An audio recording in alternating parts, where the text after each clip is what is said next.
Memalukan.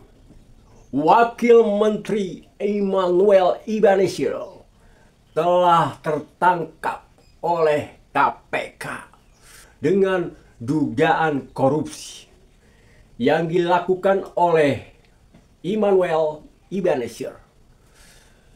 Emmanuel Ibanez diduga telah melakukan sebuah pemerasan terhadap suatu perusahaan, entah perusahaan itu apa, guys.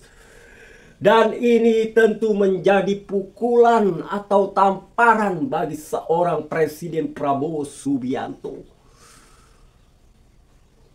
Karena Emmanuel Ibanez ini adalah seorang ketua dari organisasi relawan Jokowi Mania dan Prabowo Mania.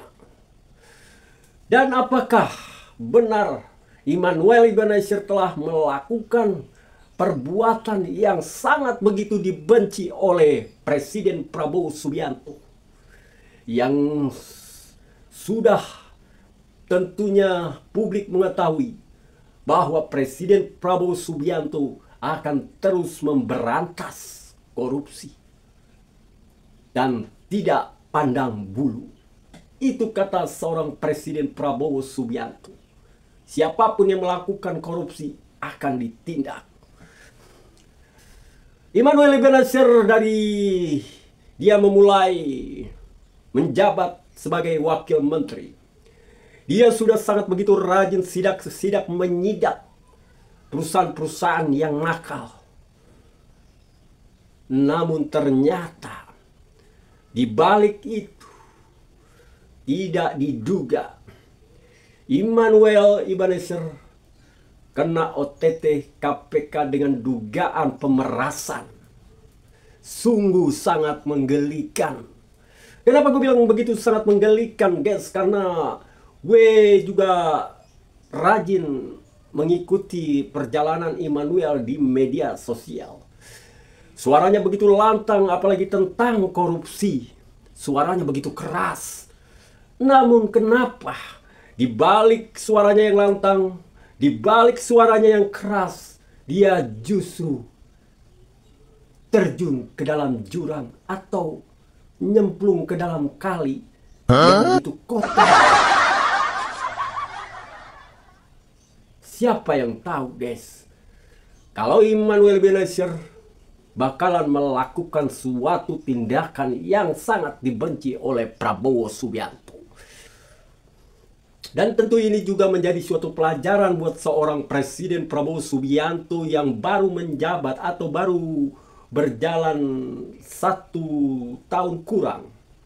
Dan tentunya Prabowo Subianto harus lebih hati-hati dan lebih teliti lagi dalam memilih pejabat-pejabat yang menduduki kursi-kursi menteri dan wakil menteri.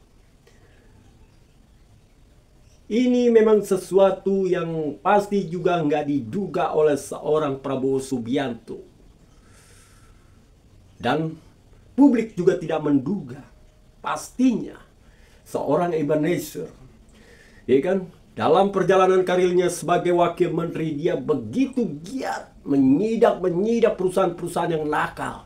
Dan publik sangat menyukai hal itu. Namun sayangnya, hari ini kita mendengar berita yang begitu mengejutkan. Emmanuel Ibanez tertangkap OTT oleh KPK dengan dugaan pemerasan. Dan apabila itu ternyata benar, guys, wah, gue nggak habis pikir, guys. Gue sebagai pendukung Prabowo Subianto, gue sangat begitu kecewa. Awalnya begitu sangat mengesankan, namun hari ini begitu menyakitkan. Oke guys, kita akan lanjut nanti di perkembangan tentang tertangkapnya Emmanuel Ibanez ini. Dan seperti apa, apakah benar dia ada keterlibatan dalam pemerasan ini, guys? Kita akan lihat perkembangan selanjutnya. Oke guys, sampai di sini dulu. Jumpa kita dan pastinya kita akan jumpa lagi di video-video selanjutnya. Assalamualaikum warahmatullahi wabarakatuh.